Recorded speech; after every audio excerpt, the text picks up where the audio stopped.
சென்னை மாவட்டம் முழுவதும் சைக்கிளில் சென்றே கழக பணியாற்றி வந்த அண்ணன் ஆயிரம் விளக்கு உசேன் அவர்களுக்கு ஸ்கூட்டர் பரிசாக தர வேண்டும் என்று ஆயிரம் விளக்கு பகுதி கழக நண்பர்கள் விரும்பினர். அந்த பகுதியின் பிரதிநிதியும் மாவட்ட பிரதிநிதியுமான தளபதி மு.க.ஸ்டாலின் அவர்களும் விரும்பினார். எனவே இந்த நிதிக்குழுவிற்கு தளபதியை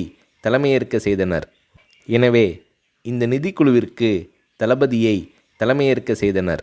அந்த சமயத்தில் பெரியார் திடலில் ஒரு செயற்குழு நடைபெற்றது. அந்த செயற்குழுவிற்கு வருகை தந்தவர்களின் நன்கொடை ரசீதுகளை தானே கொண்டு போய் கொடுத்து வசூல் செய்தார் தளபதி.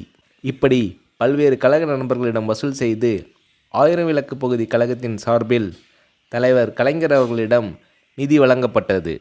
தளபதி மு.க.ஸ்டாலின் அவர்கள் முயற்சியால் பகுதி செயலாளர் எஸ்.ஏ.எம். உசேன் அவர்களுக்கு கழகத் தலைவர் கலைஞர் அவர்கள் ஸ்கூட்டர் ஒன்றை பரிசாக அளித்து அதன் சாவியை உசேன் அவர்களிடம் ஒப்படைத்து உரையாற்றினார்.